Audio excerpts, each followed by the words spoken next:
미국이 발칵 뒤집혔습니다. 러시아와 중국의 칼끝이 코앞까지 다가온 상황. 미국 혼자서는 감당하기엔 역부족이었습니다. 미 국방부는 더 강한 동맹이 필요하다라며 동맹국들의 전력을 분석했지만 후보 명단의 맨 위에 한국은 없었습니다. 하지만 그 오만한 편견은 서해하늘에서 날아오른 단 한 발의 미사일 앞에서 와르르 무너졌습니다. 이를 직접 목격한 미국 핵물리학자는 이것이야말로 21세기 억제력의 진짜 모습이다 라며 감탄을 금치 못했습니다. 도대체 무슨 일이 있었던 걸까요? 세계 충격에 빠뜨린 대한민국 무기의 놀라운 기술력. 지금 시작합니다. 안녕하세요. 저는 에밀리 로웰이라고 합니다. 핵물리학을 전공하고 지금까지 국제원자력기구에서 자문 역할을 해왔습니다. 미국 의회 국방위원회에서도 특별고문을 맡고 있죠. 얼마 전 워싱턴 국회의 사당 지하 회의실에서 긴급 청문회가 열렸습니다. 러시아가 킨잘 극초음속 미사일로 우크라이나를 공격한 직후였어요. 중국도 대만 근해에서 YJ-19라는 극초음속 무기를 시험 발사했습니다. 그날 아침부터 분위기가 심상치 않았습니다. 평소보다 일찍 도착한 의원들이 심각한 표정으로 자료를 검토하고 있었어요. 보좌관들은 분주하게 오가며 최신 정보를 업데이트했습니다. 회의실 분위기는 무거웠습니다. 국방위원장이 입을 열었어요. 로웰 박사님, 현재 상황을 어떻게 보십니까? 저는 준비해온 자료를 펼쳤습니다. 사실 이런 질문을 예상하고 밤새 데이터를 정리했거든요. 의원님들, 상황은 심각합니다. 러시아의 킨잘은 마하 10 이상의 속도로 비행하면서 궤도를 바꿀 수 있어요. 우리 패트리어트나 사드로는 요격이 거의 불가능합니다. 회의실이 조용해졌습니다. 모두가 예상했던 답이지만 직접 듣는 건 달랐던 거죠. 한 의원이 깊은 한숨을 내쉬는 소리가 들렸습니다. 중국의 YJ-19도 마찬가지입니다. 저고도로 비행하면서 레이더 탐지를 피해갑니다. 우리가 발견했을 때는 이미 늦은 상황이에요. 저는 스크린에 띄운 궤적 그래프를 가리키며 설명했습니다. 기존 탄도미사일은 포물선을 그리며 날아가기 때문에 예측이 가능했습니다. 하지만 극초음속 무기는 대기권 내에서 자유자재로 기동해요. 마치 바다 위를 스치듯 날아가는 물수제비 같습니다. 한 의원이 손을 들었습니다. 그렇다면 우리 동맹국들은 어떻습니까? 특히 아시아 지역에서 말이죠. 저는 잠시 생각했습니다. 그리고 확신에 찬 목소리로 대답했어요. 일본은 이지스 시스템이 강력하지만 극초음속 대응에는 한계가 있습니다. 호주는 거리상 직접적인 위협은 적지만 대응 능력은 부족해요. 한국은 어떻습니까? 이 질문에 저는 주저없이 답했습니다. 한국은 원자력 기술은 뛰어나지만 핵 억제력은 없습니다. 재래식 무기로는 러시아나 중국 같은 핵 보유국을 억제하기 어려워요. 솔직히 말하면 역부족입니다. 회의실 곳곳에서 고개를 끄덕이는 소리가 들렸습니다. 당시 우리 모두의 공통된 생각이었거든요. 한국은 어디까지나 보조적인 역할을 하는 동맹국이라고 여겼습니다. 저는 계속 설명했습니다. 한국의 KF-16이나 현무 미사일들은 분명 우수합니다. 하지만 사정거리나 위력면에서 러시아나 중국을 억제하기에는 부족해요. 북한 상대로는 충분하지만 더 큰 위협에는 한계가 명확합니다. 결론적으로 말씀드리면 러시아와 중국의 압박이 거세진 지금 우리에게는 더 강력한 동맹이 필요합니다. 저는 마지막 정리를 했습니다. 하지만 현재로서는 미국이 주도적으로 나서야 할 상황입니다. 다른 나라들로는 전략적 균형을 바꾸기 어려워요. 위원장이 무거운 목소리로 물었습니다. 그렇다면 우리가 골든돔 프로젝트를 완성하기 전까지는 사실상 속수무책이라는 말씀입니까? 안타깝게도 그렇습니다. 적에도 위성을 통한 추적망이 구축되기 전까지는 방어에 큰 공백이 있을 수밖에 없어요. 청문회가 끝나고 복도로 나오니 몇몇 의원들이 다가왔습니다. 로웰 박사님 말씀이 맞습니다. 결국 우리가 모든 걸 떠안아야 하는군요. 동맹국들에게 너무 많은 기대를 했던 것 같습니다. 저도 고개를 끄덕였습니다. 그때까지만 해도 제 판단이 정확하다고 확신했거든요. 사실 저는 그동안 여러 아시아 국가들을 방문했지만 한국에 대해서는 깊이 있게 살펴본 적이 없었습니다. 원자력 발전소는 많이 봤지만 군사 기술 쪽은 별로 관심이 없었어요. 미국 언론에서도 한국을 다룰 때는 주로 북한과의 관계나 경제적 성과에 집중했습니다. 그런데 청문회가 끝나고 며칠 후 예상치 못한 연락이 왔습니다. 국방부에서 전화가 온 거예요. 로웰 박사님, 한국 정부에서 협력 제안이 들어왔습니다. 극초음속 무기 관련해서 논의하고 싶다고 하는데요. 처음에는 시간 낭비라고 생각했습니다. 한국이 우리에게 보여줄 만한 기술이 있을까 의심했거든요. 구체적으로 어떤 내용입니까? 하이코어라는 프로젝트에 대해 설명하고 싶다고 합니다. 극초음속 순항미사일 관련 기술이라고 하네요. 저는 코웃음을 쳤습니다. 극초음속 기술이라니 러시아나 중국도 몇 년씩 걸려서 개발한 기술인데 한국이 무엇을 보여줄 수 있을까 싶었어요.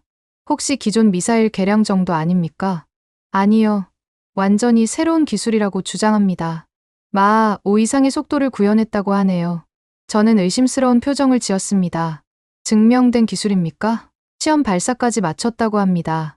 하지만 정부에서는 가보라고 했습니다. 그래도 동맹국이니까 한번 들어보시죠. 혹시 모르잖아요. 결국 서울행 비행기 표를 받았습니다. 마음속으로는 이미 결론을 내리고 있었어요. 한국의 하이코어든 뭐든 과장된 홍보일 가능성이 높다고 생각했습니다. 비행기에 오르기 전 한국에 대한 자료를 다시 한번 훑어봤습니다. 원자력 발전 비율이 높고 조선업이 발달했다는 내용들이 대부분이었어요. 군사 기술에 대한 자료는 많지 않았습니다. 제 머릿속에는 이미 보고서의 구조가 완성되어 있었습니다. 한국의 과장된 주장과 현실적 한계라는 제목으로 말이죠. 그때 비행기 안에서 만난 사람이 있었습니다. 유럽계 방산 로비스트인 에드 포터였어요.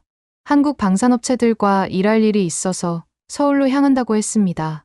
포터와 대화하다 보니 제 생각이 더욱 확고해졌습니다. 한국의 하이코어 프로젝트 들어보셨어요? 포터가 물었습니다. 들어봤습니다. 극초음속 기술이라고 하던데요. 포터가 웃으면서 고개를 저었습니다. 크렘 엔진만으로는 한계가 있어요. 게다가 수직 발사 방식이라던데 그럼 사실상 장난감이나 다름없죠. 저는 포터의 말에 고개를 끄덕였습니다. 역시 제 예상이 맞는 것 같았어요. 아무래도 한국은 모방에는 강하지만 혁신적인 기술 개발에는 한계가 있는 것 같습니다. 포터가 덧붙였습니다. 핵승인도 받지 못한 나라가 전략 판도를 바꿀 수는 없죠. 제가 덧붙였습니다. 포터도 동의했습니다. 맞습니다. 아무리 기술이 좋다고 해도 결국 핵 억제력이 없으면 의미가 제한적이에요. 기내 서비스가 시작되면서 우리는 각자 업무에 집중했습니다. 저는 노트북을 열어 한국 관련 자료를 다시 정리했어요. 예상되는 질문들과 답변을 미리 준비하면서 이번 방문이 형식적인 절차에 불과할 거라고 생각했습니다. 비행기 창밖으로 태평양이 보였습니다. 며칠 후면 워싱턴으로 돌아와서 예상대로의 보고서를 작성하게 될 거라고 생각했어요. 한국은 여전히 보조적인 역할에 머물 수밖에 없다는 결론으로 말이죠. 그때의 제가 얼마나 오만했는지 아직은 몰랐습니다. 비행기 안에서 포터와의 대화는 계속 이어졌습니다. 식사가 나온 후에도 우리는 한국의 군사 기술에 대해 이야기했어요. 포터가 컵을 내려놓으며 말했습니다. 로엘 박사님, 솔직히 말하면 한국 업체들과 일하면서 느낀 게 있어요. 어떤 건가요? 기술력은 분명 있습니다. 하지만 혁신보다는 기존 기술을 개량하는 데 특화되어 있어요. 원천 기술 개발보다는 응용에 강하다고 할까요? 저는 고개를 끄덕였습니다. 그동안 제가 관찰한 바와 일치하는 내용이었거든요. 하이코어도 마찬가지일 겁니다. 포터가 확신에 찬 목소리로 말했어요. 크렘 엔진 기술은 이미 공개된 자료들을 바탕으로 한 거죠. 게다가 수직 발사라니 극초음속에서는 비효율적인 방식입니다. 저는 메모장에 적었습니다. 한국 하이코어는 기존 기술 조합이고 과장 가능성이 높다는 내용이었어요. 그런데 시험 발사는 했다고 하던데요. 제가 물었습니다. 포터가 비웃듯 말했습니다. 시험 발사와 실전 배치는 다른 문제죠. 몇 초간 날아가는 것과 실제 작전에서 사용하는 것은 차원이 달라요. 맞습니다. 실험실에서의 성공이 곧바로 실용화로 이어지지는 않으니까요. 포터가 덧붙였습니다. 더구나 한국은 F-15K 같은 기존 전투기에 탑재한다고 하던데 그럼 사실상 장난감 수준이죠. 기내에서 나눈 이런 대화들이 제 선입견을 더욱 굳혔습니다. 저는 노트북을 열어 보고서 초안을 작성하기 시작했어요. 한국의 극초음속 무기 개발 현황과 한계라는 제목을 적었습니다. 그리고 주요 내용을 정리했어요. 첫째, 기존 기술의 조합에 불과할 가능성이 높다. 둘째, 실전 배치까지는 상당한 시간이 소요될 것이다. 셋째, 핵 억제력 부재로 전략적 의미는 제한적이다. 넷째, 과도한 홍보로 인한 기대치 관리가 필요하다. 포터가 제 화면을 힐끗 보더니 말했습니다. 정확한 분석이네요. 저도 비슷하게 생각합니다. 사실 이런 결론은 서울에 가기 전부터 예상했어요. 제가 솔직하게 말했습니다.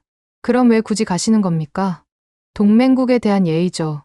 들어보기라도 해야 나중에 보고서를 쓸 때 공정했다고 할 수 있으니까요. 포터가 고개를 끄덕였습니다. 현명한 접근이네요. 형식적인 절차라도 밟아야 하는 거군요. 그렇습니다. 게다가 한국도 나름대로 노력은 하고 있으니까 그 부분은 인정해줘야 하죠. 포터가 웃으며 말했습니다.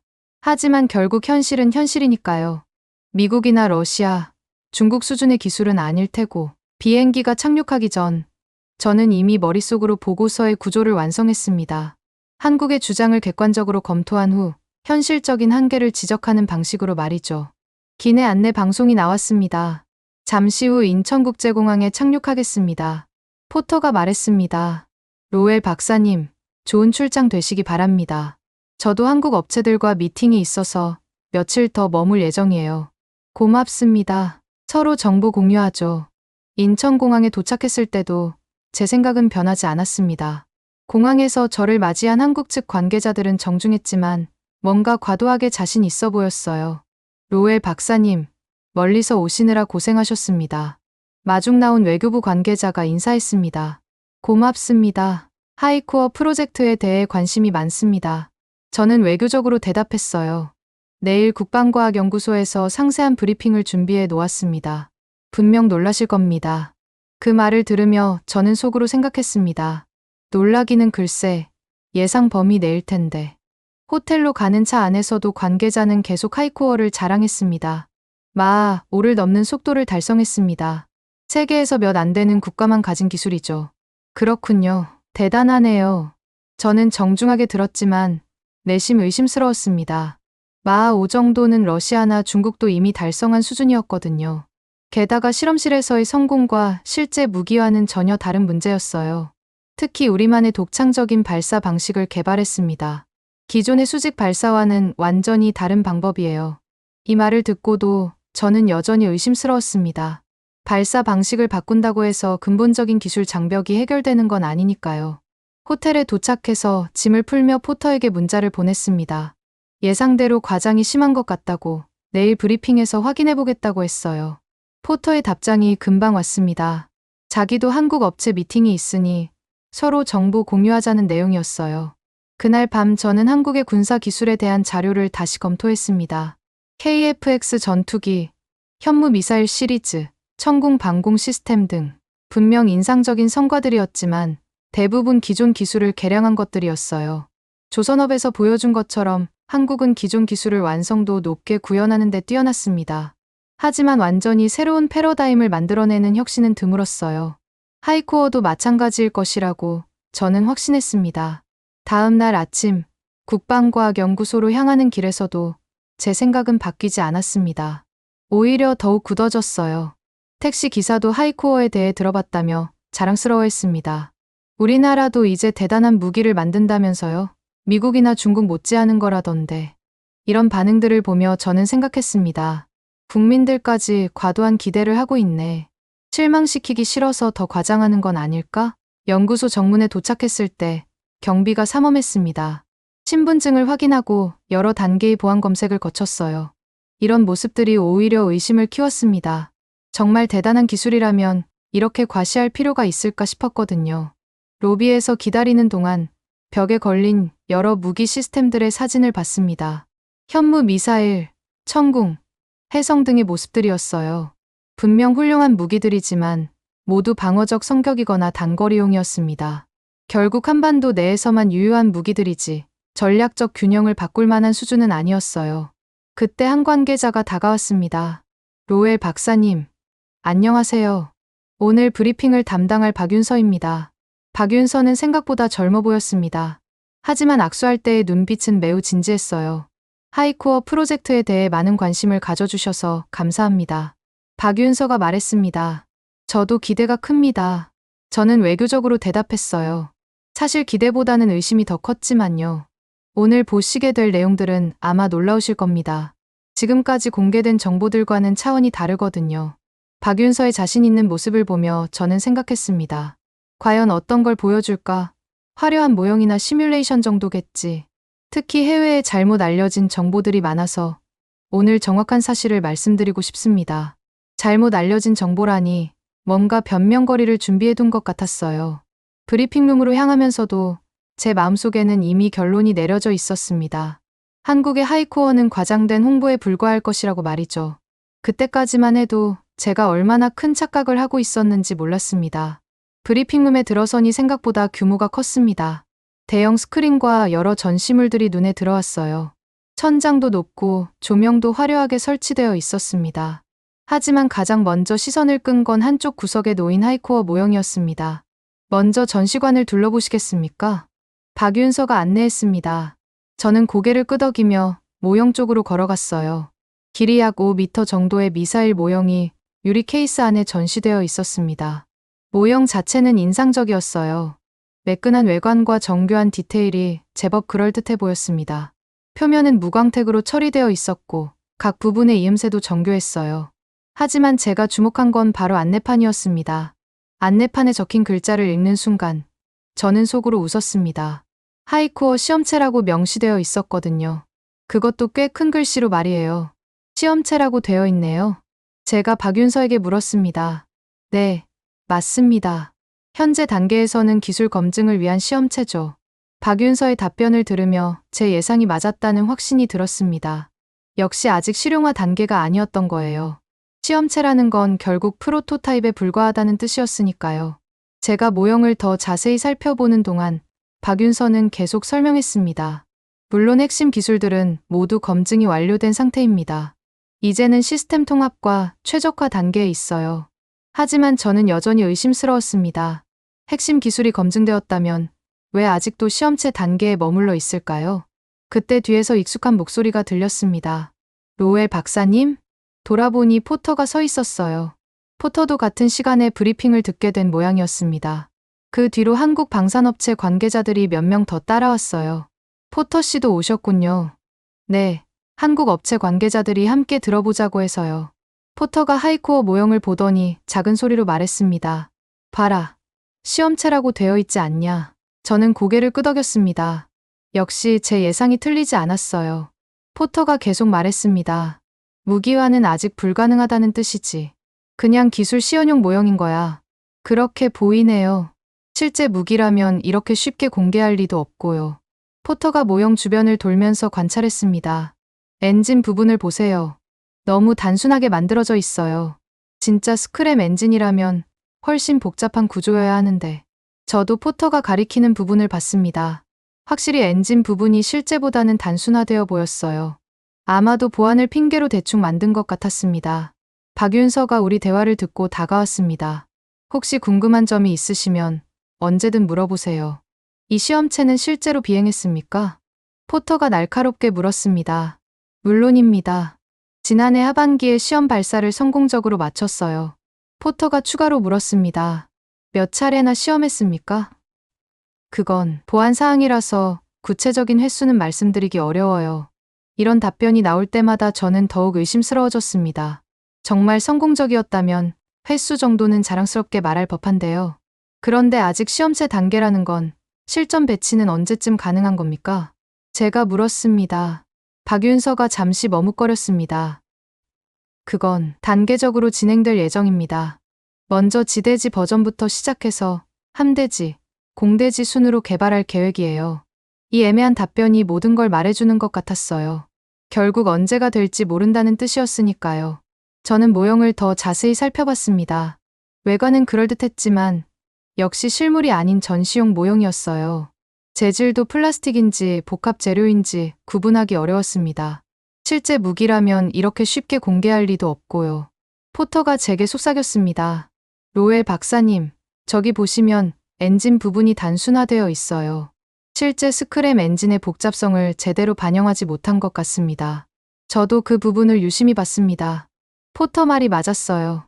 진짜 극초음속 엔진이라면 훨씬 복잡한 구조여야 했습니다. 연소실, 흡입구, 노즐 등의 구조가 너무 단순했어요.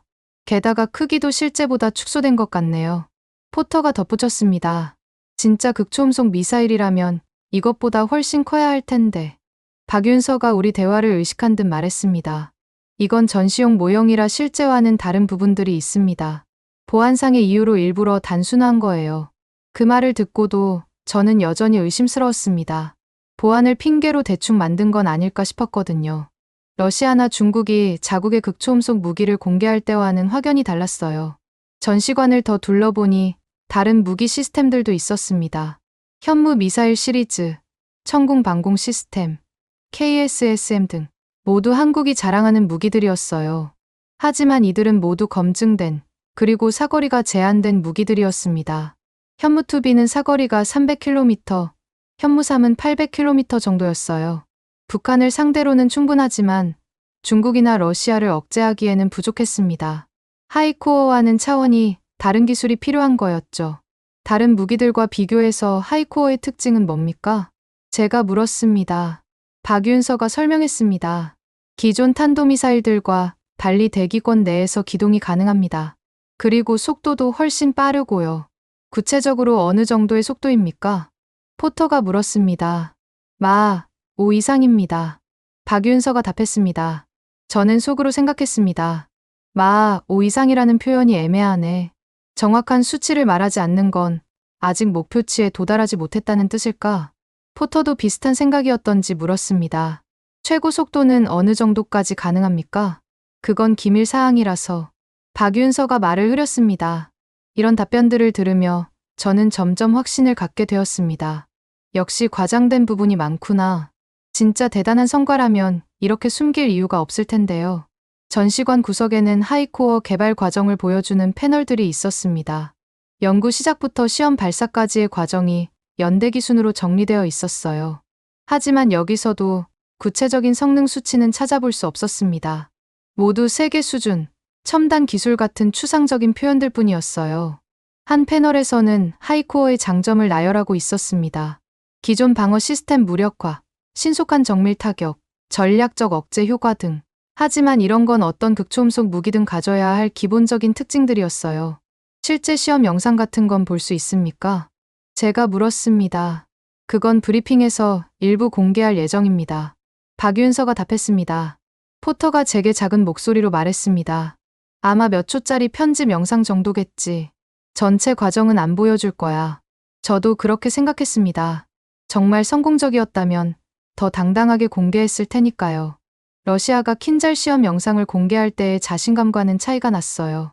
전시관 한편에는 하이코어 개발에 참여한 기관들을 소개하는 코너도 있었습니다. 국방과학연구소, 한국항공우주연구원, 서울대학교, 카이스트 등 분명 훌륭한 기관들이었지만 극초음속 기술에서는 아직 초심자 수준이었어요. 미국이나 러시아, 중국처럼 수십 년간 축적해온 경험과는 차이가 있을 수밖에 없었습니다. 전시관을 다 돌아본 후 브리핑룸 자리에 앉았습니다. 제 머릿속에는 이미 결론이 내려져 있었어요. 하이코어는 아직 시험 단계에 불과하고 실용화까지는 상당한 시간이 걸릴 것이다. 그리고 설령 완성된다 하더라도 전략적 균형을 바꿀 정도는 아닐 것이다. 포터도 비슷한 생각인 듯 제게 눈짓을 보냈습니다. 우리는 서로 통하는 게 있었어요. 예상대로 과장이 심하다는 건 말이에요. 박윤서가 브리핑을 시작할 준비를 하는 모습을 보며 저는 생각했습니다. 과연 어떤 내용을 보여줄까? 아마 화려한 그래프와 시뮬레이션 영상 정도겠지. 하지만 실제 데이터나 구체적인 성능 수치는 공개하지 않을 것 같았어요. 그럴 수 없는 이유가 있을 테니까요. 러시아의 킨잘이나 중국의 YJ-19 같은 검증된 무기들과 비교하면 한국의 하이코어는 아직 갈 길이 멀어 보였습니다. 결국 제 초기 판단이 맞았던 것 같았어요. 한국은 여전히 보조적인 역할에 머물 수밖에 없고 미국이 주도적으로 나서야 하는 상황에는 변함이 없을 거라고요. 그때까지만 해도 저는 제가 보고 있는 게 전부라고 생각했습니다. 박윤서가 프레젠테이션 화면을 준비하는 동안 저는 포터와 작은 목소리로 대화를 나눴습니다. 역시 예상대로네요. 포터가 말했습니다. 시험체 수준에서 이렇게 큰 행사를 벌이는 걸 보니 과장이 심한 것 같아요. 저도 고개를 끄덕였습니다. 앞서 본 모형도 그렇고 구체적인 수치는 하나도 공개하지 않고요. 그때 박윤서가 마이크를 켰습니다. 그럼 본격적인 브리핑을 시작하겠습니다. 하지만 예상과 달리 박윤서는 화려한 슬라이드부터 시작하지 않았어요. 대신 우리를 다른 방으로 안내했습니다. 먼저 비공개 회의실에서 솔직한 대화를 나누고 싶습니다. 비공개 회의실은 훨씬 작고 아늑했습니다. 대형 테이블을 중심으로 의자 몇 개가 배치되어 있었어요. 창밖으로는 연구소 건물들이 보였습니다. 박윤서가 자료를 정리하며 말했습니다. 로엘 박사님, 포터님, 먼저 현재 상황부터 정리해보죠. 스크린에 세계 지도가 나타났습니다. 러시아, 중국, 미국이 각각 다른 색깔로 표시되어 있었어요. 지금 전 세계는 새로운 군비 경쟁 시대에 들어섰습니다. 그 중심에 극초음속 무기가 있고요. 저는 이미 알고 있는 내용이라 대수롭지 않게 들었습니다. 하지만 박윤서의 다음 질문이 저를 긴장시켰어요. 로엘 박사님, 솔직히 물어보겠습니다. 박윤서가 제 눈을 똑바로 바라보며 말했습니다. 러시아의 킨잘과 중국의 YJ-19를 미국의 패트리어트나 사드로 막을 수 있습니까? 그 순간 제 손이 멈췄습니다. 펜을 들고 있던 손이 굳어버린 거예요. 이건 제가 가장 답하기 싫어하는 질문이었습니다. 저는 말을 머뭇거렸습니다. 사실 답은 뻔했어요. 불가능합니다. 현재 미국의 방어 시스템으로는 극초음속 무기를 요격하기 거의 불가능해요. 이건 제가 워싱턴 청문회에서도 인정했던 사실이었습니다. 하지만 한국에서, 그것도 한국 관계자 앞에서 이런 걸 인정하기는 싫었어요. 미국의 약점을 드러내는 것 같았거든요. 박윤서가 제 침묵을 읽고 부드럽게 말했습니다. 어려운 질문이었나요? 그럼 제가 먼저 말씀드리죠. 스크린에 새로운 그래프가 나타났습니다. 극초음속 무기의 비행 패턴과 기존 방어 시스템의 탐지 범위를 비교한 자료였어요. 극초음속 무기는 마하 5 이상의 속도로 저고도를 비행합니다.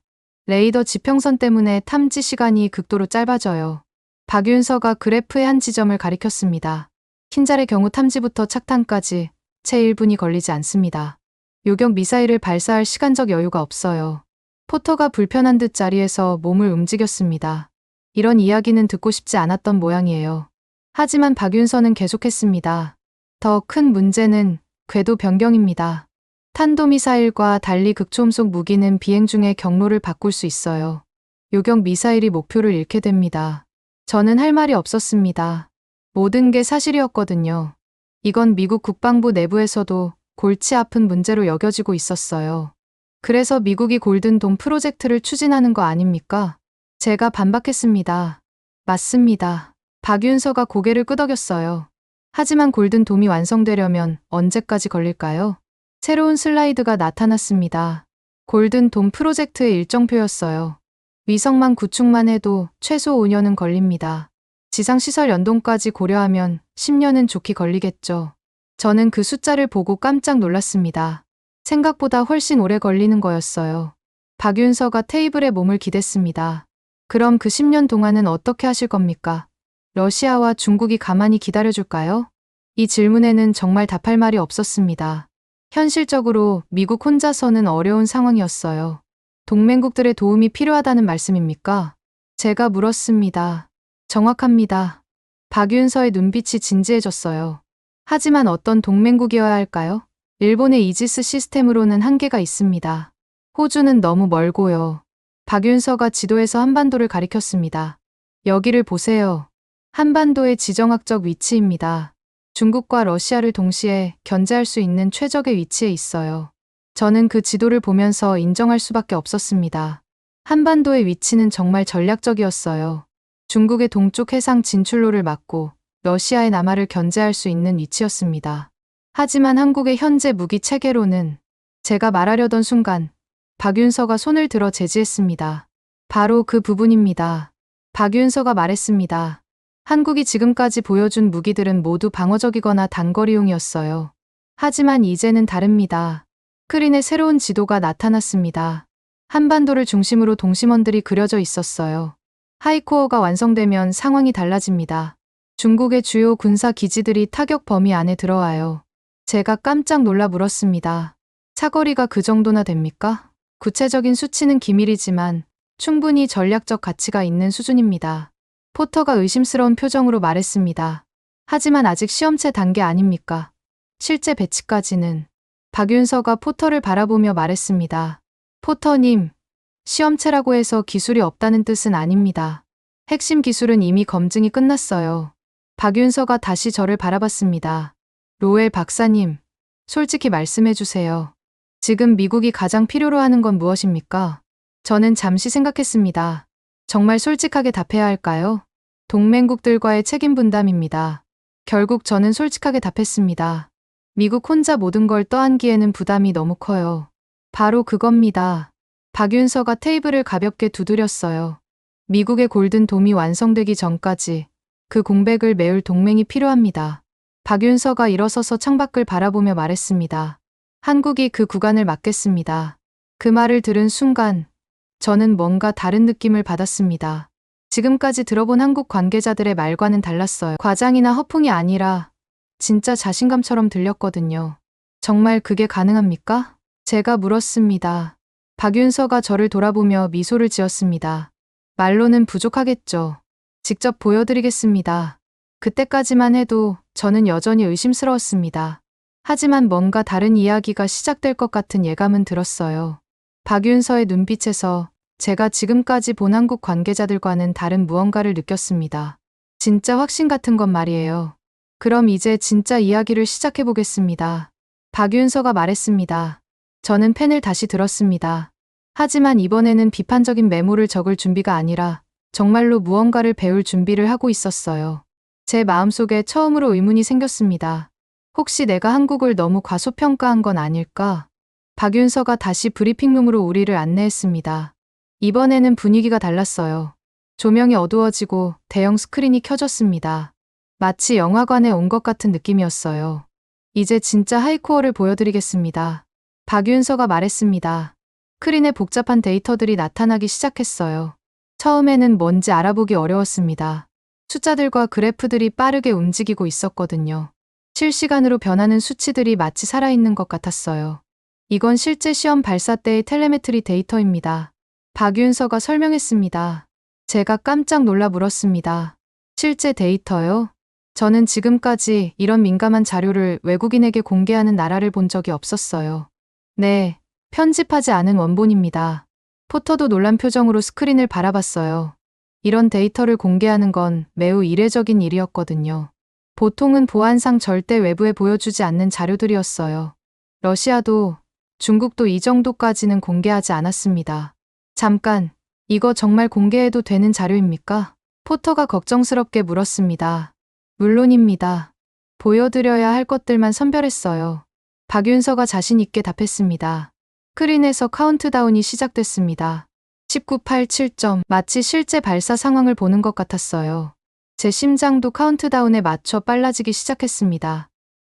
8, 4. 박윤서의 목소리와 함께 화면이 바뀌었습니다. 첫 번째로 보인 건 거대한 화염이었어요. 일단 부스터가 점화되는 장면이었습니다. 화염의 크기가 정말 어마어마했어요. 일단은 우주발사체 계열 부스터입니다. 박윤서가 설명했어요. 강력한 추진력으로 목표 고도까지 올려보냅니다. 데이터 창에서 고도와 속도가 빠르게 증가하고 있었습니다. 5km, 10km, 15km. 속도도 마하 1, 마하 2, 마하 3으로 계속 올라갔어요. 저는 숨을 죽이고 지켜봤습니다. 이런 상세한 데이터를 본 건 처음이었거든요. 미국의 시험 발사 때도 이 정도로 자세한 정보는 공개하지 않았어요. 추진력이 생각보다 강하네요. 제가 중얼거렸습니다. 한국의 우주 발사체 기술을 응용한 겁니다. 박윤서가 자랑스럽게 말했어요. 화면 구석에는 발사대의 모습도 보였어요. 제가 예상했던 수직 발사대가 아니었습니다. 경사진 발사대였어요. 발사대가 경사져 있네요. 포터가 놀라며 말했습니다. 네, 경사 발사 방식입니다. 수직 발사보다 효율적이에요. 저는 이전에 들었던 정보와 다르다는 걸 깨달았습니다. 분명 수직 발사라고 했었는데. 일단 분리. 화면에서 부스터가 떨어져 나가는 모습이 보였습니다. 마치 로켓 발사를 보는 것 같았어요. 그 순간 2단이 점화됐어요. 2단은 KTSSM 계열입니다. 더욱 정밀한 가속을 담당해요. 데이터 창의 숫자들이 더욱 빠르게 변하기 시작했습니다. 고도 20km, 속도 마하 4점. 포터가 제게 속삭였습니다. 로엘 박사님, 저 데이터들이 진짜라면 저도 같은 생각이었어요. 만약 조작되지 않은 실제 데이터라면 이건 예상보다 훨씬 인상적인 성과였습니다. 가속도를 보세요. 박윤서가 다른 그래프를 가리켰습니다. 매우 안정적입니다. 정말로 그래프가 매끄럽게 상승하고 있었어요. 불안정한 진동이나 급격한 변화 없이 일정하게 올라갔습니다. 2단 임무 완료. 수평 비행 전환. 박윤서가 외쳤습니다. 화면에서 미사일의 궤적이 바뀌는 게 보였어요. 수직으로 올라가던 것이 수평으로 방향을 틀었습니다. 이 전환 과정이 정말 인상적이었어요. 이제부터가 진짜입니다. 박윤서가 긴장된 목소리로 말했어요. 그때 새로운 표시등이 켜졌습니다. 램 스크램 통합 엔진 점화라는 글씨가 나타났어요. 화면 속에서 미사일 뒤쪽에 푸른 빛의 화염이 보이기 시작했습니다. 지금까지 본 것과는 전혀 다른 색깔이었어요. 마치 제트 엔진보다도 더 뜨거워 보였습니다. 드디어 극초음속 엔진이 작동하기 시작합니다. 데이터 창의 속도 숫자가 급격히 뛰기 시작했어요. 마하 4마하, 5마하 5점. 제 심장이 빠르게 뛰기 시작했습니다. 정말로 마하 5를 넘어서고 있었거든요. 이건 제가 상상했던 수준을 훨씬 넘어서는 성과였어요. 포터의 얼굴이 창백해졌습니다. 이건 진짜네요. 포터의 목소리가 떨리고 있었어요. 마하 5.8, 마하 5점. 제가 펜을 꽉 쥐고 있는 것도 모르고 화면을 응시했습니다. 과연 마하 6까지 도달할 수 있을까? 그리고 드디어 그 숫자가 나타났습니다. 마하 6.0, 목표 속도 달성. 박윤서가 소리쳤습니다. 동시에 고도 표시등도 깜빡였. 23km. 저는 의자에 푹 앉아버렸습니다. 마하 6의 고도 23km라니. 이건 러시아의 킨잘과 맞먹는 성능이었어요. 아니, 어떤 면에서는 더 나을 수도 있었습니다. 이게 정말 한국에서 개발한 겁니까? 제가 믿을 수 없다는 듯 물었습니다. 네, 순수 국내 기술입니다. 박윤서가 자랑스럽게 답했어요. 화면에서 미사일은 계속 수평으로 날아가고 있었습니다. 바다 위를 스치듯 지나가는 모습이었어요. 마치 바다 표면과 평행하게 날아가는 것 같았습니다. 비행 시간을 보세요. 박윤서가 가리킨 곳에 타이머가 있었습니다. 1분 30초. 발사 지점에서 서해상 목표 지점까지입니다. 만약 이게 평양 방향이었다면 저는 계산기를 꺼냈습니다. 거리와 속도를 계산해 보니 2분이면 평양. 제가 중얼거렸습니다. 전 북한 지역은 3분 내에. 이 숫자들이 의미하는 바가 무엇인지 깨달은 순간 등골이 오싹해졌습니다. 북한 입장에서는 사실상 요격이 불가능한 속도였어요. 포터의 목소리가 작아졌습니다. 이건 데모가 아닌데. 포터도 이제야 상황의 심각성을 깨달은 것 같았어요. 화면에서 미사일은 목표 지점에 정확히 도달했습니다. 데이터 창에 임무 완수라는 메시지가 떴어요. 정확도까지 완벽했던 거였습니다. 박윤서가 조명을 다시 켰습니다. 이상입니다. 브리핑룸에 정적이 흘렀습니다. 저와 포터는 아무 말도 할 수 없었어요. 너무 놀라서 말이 나오지 않았습니다. 방금 본 게 정말 실제 데이터라면 한국이 정말로 극초음속 무기를 개발한 것이었습니다. 그것도 세계 최고 수준으로 말이에요. 혹시 이 데이터가. 제가 말을 더듬었습니다. 조작된 거 아니냐고 물으시는 건가요? 박윤서가 웃으며 말했습니다. 그런 게 아니라. 이해합니다. 믿기 어려우실 테니까요. 박윤서가 추가 자료를 꺼냈습니다. 이건 국제관측소에서 포착한 자료입니다. 우리 데이터와 일치하죠. 제3자 기관의 관측 데이터까지 있었어요. 이제 더 이상 조작을 의심할 수 없었습니다. 여러 독립적인 소스에서 같은 결과가 나왔으니까요. 포터가 떨리는 목소리로 물었습니다. 정말로 마하 6을 달성한 겁니까? 네, 목표였던 마하 5를 넘어섰습니다. 저는 아직도 믿기 어려웠어요. 한국이 정말로 이런 기술을 가지고 있었다니. 제가 워싱턴에서 한 말들이 얼마나 잘못된 것이었는지 깨달았습니다. 고도 23km도 목표치를 넘은 거군요. 제가 말했습니다. 원래 목표는 20km였어요. 예상보다 좋은 결과가 나왔습니다. 박윤서가 테이블에 다른 자료들을 펼쳤습니다. 이건 비행 경로입니다. 보시다시피 완전히 수평으로 비행했어요. 경로 그래프를 보니 정말 놀라웠습니다. 처음에는 수직으로 올라갔다가 어느 순간부터는 완전히 수평으로 바뀌었어요. 마치 바다 표면을 따라 날아가는 것 같았습니다. 이 고도에서는 레이더 탐지가 거의 불가능합니다. 박윤서가 설명했어요. 저는 그제야 깨달았습니다. 이게 정말로 요격 불가능한 무기라는 것을. 미국의 방어 시스템으로도 막기 어려운 무기였어요. 패트리어트로 요격할 수 있을까요? 포터가 물었습니다. 박윤서가 고개를 저었어요. 불가능합니다. 탐지부터 착탄까지의 시간이 너무 짧아요. 저는 계속 데이터들을 보면서 생각했습니다. 만약 이게 정말이라면 한국이 러시아나 중국과 맞먹는 극초음속 무기를 가진 게 되는 거였어요. 그동안 제가 한국을 얼마나 과소평가했는지 깨달았습니다. 시험체라고 해서 우습게 본 제 자신이 부끄러웠어요. 언제 다음 시험이 예정되어 있습니까? 제가 물었습니다. 그건 비밀입니다만. 박윤서가 잠시 생각하더니 말했어요. 머지않아 더 발전된 모습을 보실 수 있을 겁니다. 포터가 제게 작은 목소리로 말했습니다. 로엘 박사님, 이거 진짜인 것 같아요. 저도 이제 인정할 수밖에 없었습니다. 한국이 정말로 놀라운 기술을 개발한 것 같았어요. 그동안 제 머릿속에 있던 확신이 흔들리기 시작했습니다. 혹시 제가 한국에 대해 너무 많은 편견을 가지고 있었던 건 아닐까? 다음에는 더 자세한 내용을 보여드리겠습니다. 박윤서가 말했습니다. 저는 고개를 끄덕이며 답했습니다. 이제 정말로 듣고 싶었거든요. 한국이 어떻게 이런 기술을 개발할 수 있었는지. 제 마음속에 있던 오만함이 조금씩 사라져가고 있었습니다. 잠시 휴식을 취한 후 박윤서가 다시 우리를 회의실로 불렀습니다. 이번에는 테이블 위에 두꺼운 자료집들이 놓여 있었어요. 표지에는 극비라는 도장이 선명하게 찍혀 있었습니다.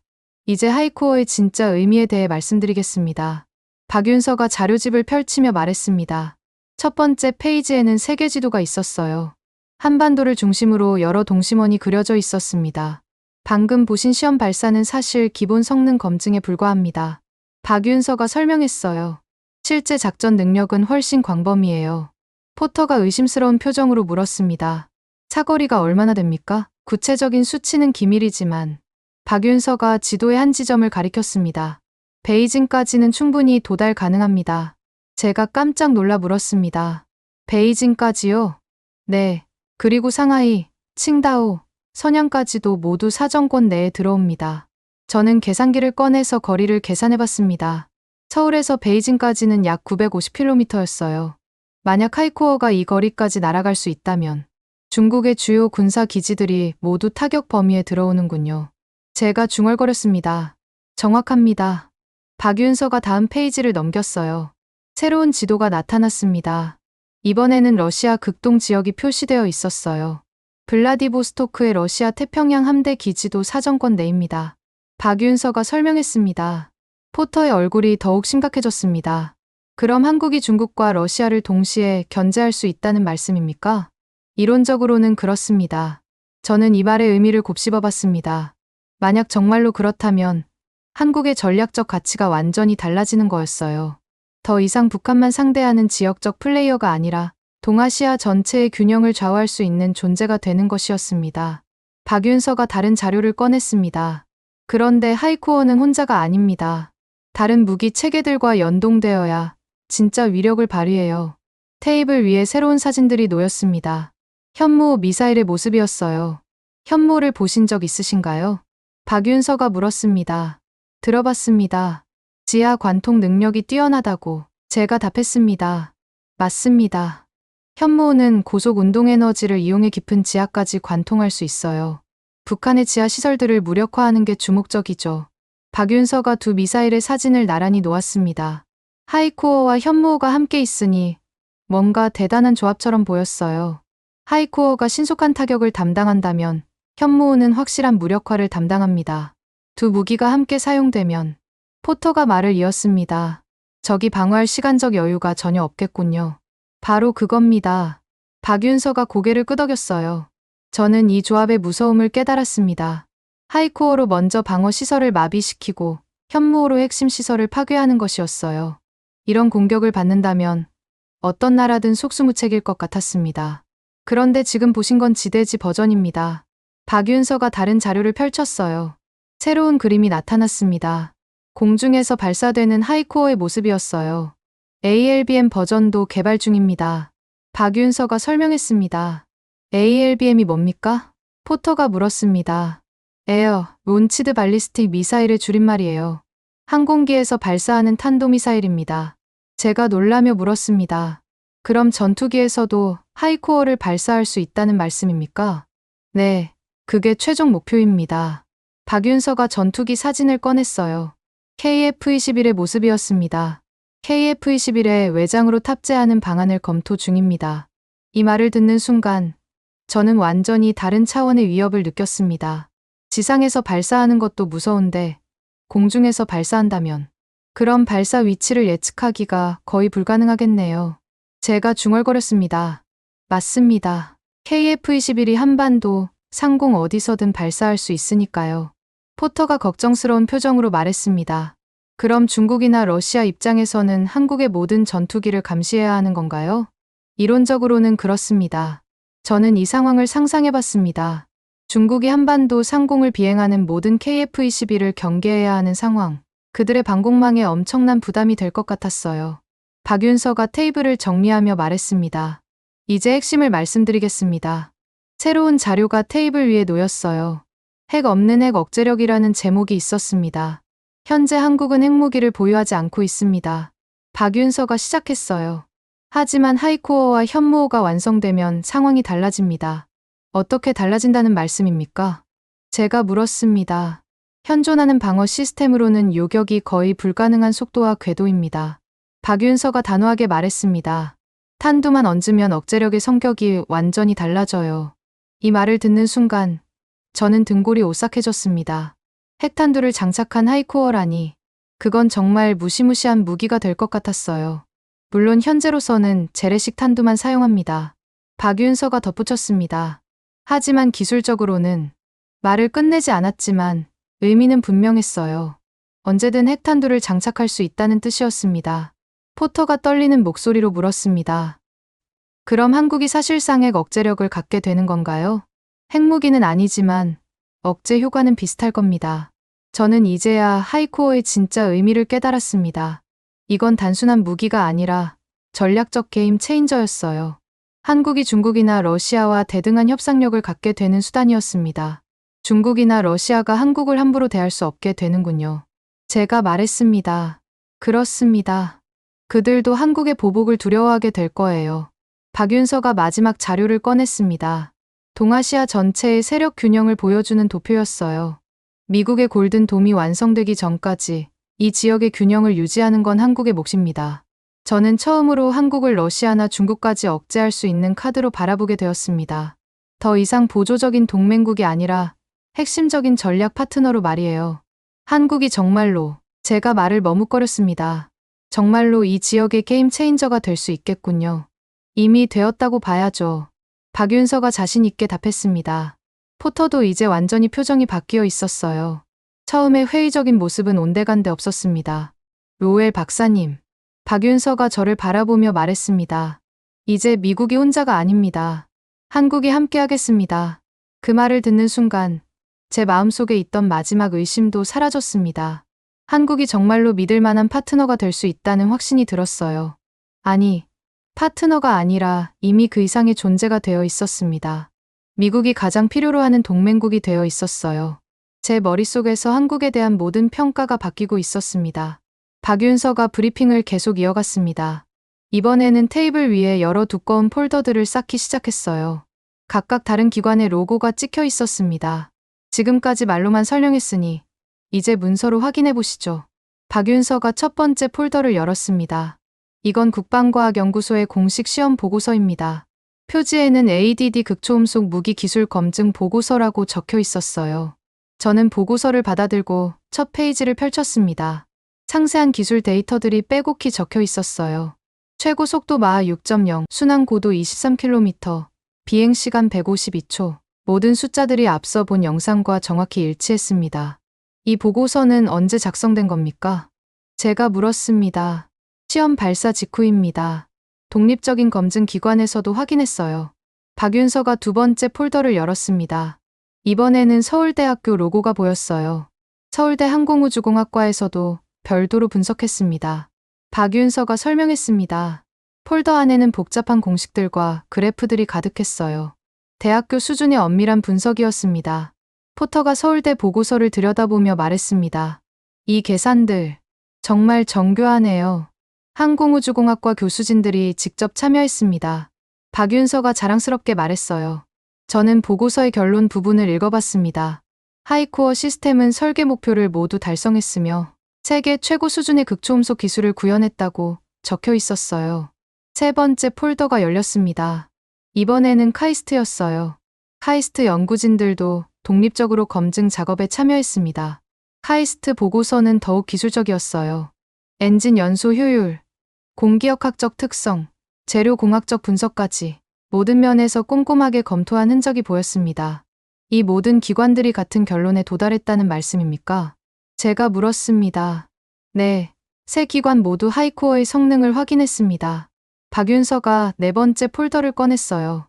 이번에는 한국의 주요 방산업체 로고들이 보였습니다. 하나시스템, LI진엑스원, KAI 등 주요 방산업체들도 개발에 참여했어요. 민간 기업들의 참여까지 확인되니 이제 정말 의심할 여지가 없었습니다. 이 정도 규모의 협력 체계라면 조작이나 과장은 불가능했어요. 그때 박윤서가 중요한 말을 꺼냈습니다. 그런데 해외에 잘못 알려진 정보들이 많아서 이 기회에 정정하고 싶습니다. 포터가 관심을 보이며 물었습니다. 어떤 정보들 말씀입니까? 우선 엔진 방식부터 잘못 알려져 있어요. 박윤서가 기술 자료를 펼쳤습니다. 스크램 엔진 단독이 아니라 램제트와 스크램제트를 통합한 방식입니다. 저는 깜짝 놀랐어요. 분명히 포터가 스크램 엔진 단독이라고 했었는데 램 스크램 통합 엔진이요? 제가 다시 물었습니다. 네. 속도에 따라 램제트와 스크램제트가 자동으로 전환됩니다. 훨씬 효율적이에요. 포터의 얼굴이 굳어졌습니다. 자신이 잘못된 정보를 가지고 있었다는 걸 깨달은 것 같았어요. 발사 방식도 마찬가지입니다. 박윤서가 계속했어요. 수직 발사가 아니라 경사 발사입니다. 앞서 영상에서 보셨듯이요. 이것도 포터가 확신했던 내용과 달랐어요. 포터는 점점 말이 없어지고 있었습니다. 탑재 기종도 잘못 알려져 있어요. 박윤서가 전투기 사진을 꺼냈습니다. F-15K가 아니라 KF-21에 탑재할 예정입니다. 이제 포터는 완전히 침묵했어요. 자신이 알고 있던 정보들이 모두 틀렸다는 걸 깨달았기 때문이었습니다. 저는 이 상황이 얼마나 심각한지 깨달았습니다. 우리가 가진 정보가 이렇게 부정확했다니. 정보 수집 자체에 문제가 있었던 거였어요. 박윤서가 추가 자료를 보여줬습니다. 사거리에 대해서도 잘못된 추정이 많아요. 실제로는 훨씬 광범위합니다. 새로운 지도가 나타났습니다. 한반도를 중심으로 그려진 원이 생각보다 훨씬 컸어요. 베이징, 상하이는 물론이고 심지어 일본의 주요 도시들까지도 사정권에 들어옵니다. 제가 계산해보니 사거리가 1500km는 좋게 되는 것 같았어요. 이 정도면 정말 전략급 무기였습니다. 정확도는 어느 정도입니까? 제가 물었습니다. CEP 10m 이내입니다. 박윤서가 답했습니다. CEP 10m라는 건 절반의 미사일이 목표점에서 10m 이내에 떨어진다는 뜻이었어요. 이 정도면 정밀 타격이 가능한 수준이었습니다. 저는 메모장을 덮고 펜을 내려놓았습니다. 더 이상 비판적으로 분석할 필요가 없었어요. 모든 데이터가 한국의 주장을 뒷받침하고 있었으니까요. 포터는 아예 말을 하지 않고 있었습니다. 처음에 자신만만한 모습은 온데간데 없었어요. 박윤서가 마지막 폴더를 꺼냈습니다. 이건 국제학회에서 발표할 예정인 논문입니다. 표지를 보니 Journal of Strategic Weapons Technology라는 저명한 학술지였어요. 여기에 논문이 실린다면 국제적으로 공인받는 것이나 마찬가지였습니다. 심사 과정은 어떻습니까? 제가 물었습니다. 이미 1차 심사를 통과했어요. 올해 말쯤 게재될 예정입니다. 국제학술지의 엄격한 심사를 통과했다는 것은 기술의 신뢰성을 보장하는 것이었어요. 더 이상 한국의 주장을 의심할 이유가 없었습니다. 저는 조용히 노트를 덮었습니다. 그리고 솔직하게 인정했어요. 우리가 한국을 과소평가했습니다. 박윤서가 놀란 표정으로 저를 바라봤어요. 아마 이런 솔직한 인정을 예상하지 못했던 것 같았습니다. 저를 포함해서 미국의 많은 전문가들이 한국의 기술력을 잘못 판단했어요. 제가 계속 말했습니다. 포터도 조용히 고개를 끄덕였어요. 더 이상 반박할 근거가 없었으니까요. 사실 처음에는 과장이나 허풍이라고 생각했습니다. 제가 솔직하게 털어놓았어요. 하지만 이 모든 자료들을 보니 박윤서가 겸손하게 말했습니다. 이해할 만합니다. 한국도 그동안 이런 기술을 공개한 적이 없었으니까요. 저는 정말 부끄러웠어요. 핵물리학 전문가라고 자부했지만 편견 때문에 정확한 판단을 하지 못했던 거였습니다. 앞으로는 한국을 다른 시각으로 봐야겠네요. 제가 말했습니다. 테이블 위에 쌓인 모든 보고서들을 다시 보니 한국의 기술력이 정말 대단해 보였어요. ADD, 서울대, 카이스트, 방산업체들이 모두 참여한 국가적 프로젝트였습니다. 포터가 드디어 입을 열었습니다. 제가 알고 있던 정보들이 모두 틀렸네요. 정보 수집에 한계가 있었던 것 같습니다. 박윤서가 이해한다는 듯 말했어요. 저는 이제 완전히 생각을 바꿨습니다. 한국은 더 이상 보조적인 동맹국이 아니었어요. 미국과 어깨를 나란히 할 수 있는 기술력을 가진 파트너였습니다. 이런 기술을 가진 나라가 우리 동맹이라는 게 정말 다행이네요. 제가 진심으로 말했습니다. 박윤서도 미소를 지으며 답했습니다. 한국도 미국과의 협력을 소중히 생각합니다. 모든 자료들을 정리하며 저는 생각했습니다. 이제 워싱턴에 돌아가서 완전히 다른 보고서를 써야 할 것 같았어요. 한국을 과소평가한 제 이전 판단을 완전히 뒤집어야 했습니다. 제 머릿속에서 한국에 대한 모든 평가가 바뀌고 있었습니다. 이제 진짜 존경하게 되었어요. 서울에서의 마지막 밤이었습니다. 호텔 방에서 저는 노트북을 켜고 보고서 작성을 시작했어요. 하지만 키보드 앞에서 한참을 멈춰 서 있을 수밖에 없었습니다. 어떻게 써야 할까요? 며칠 전까지만 해도 한국의 과장된 주장과 현실적 한계라는 제목으로 보고서를 준비했었는데 제목부터 완전히 바꿔야 했습니다.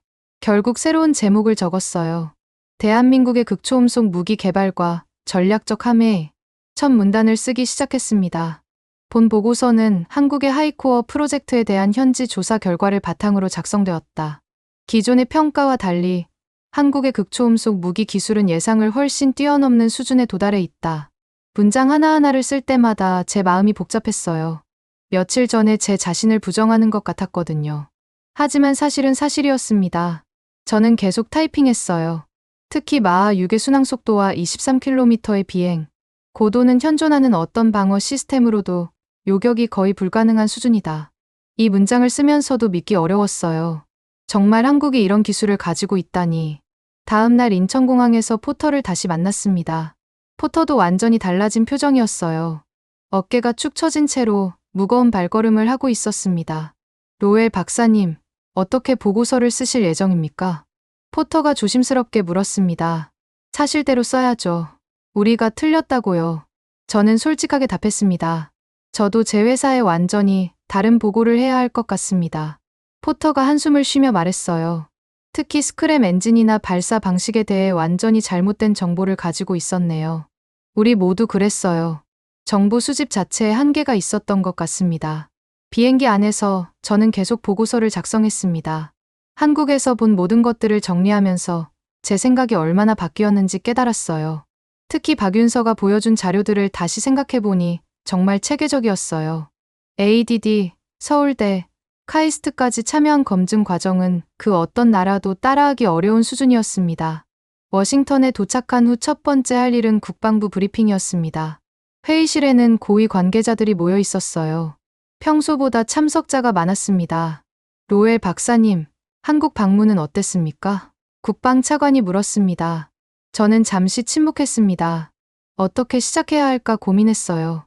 이들도 저와 비슷한 선입견을 가지고 있을 테니까요. 결론부터 말씀드리면 우리가 한국을 완전히 잘못 평가했습니다. 회의실이 조용해졌습니다. 모두가 예상하지 못한 답변이었거든요. 한국의 하이코어는 과장이 아닙니다. 실제로 마하 6고도 23km를 달성했어요. 한 관계자가 놀라며 물었습니다. 정말입니까? 확실한 겁니까? 네, 실제 시험 데이터까지 확인했습니다.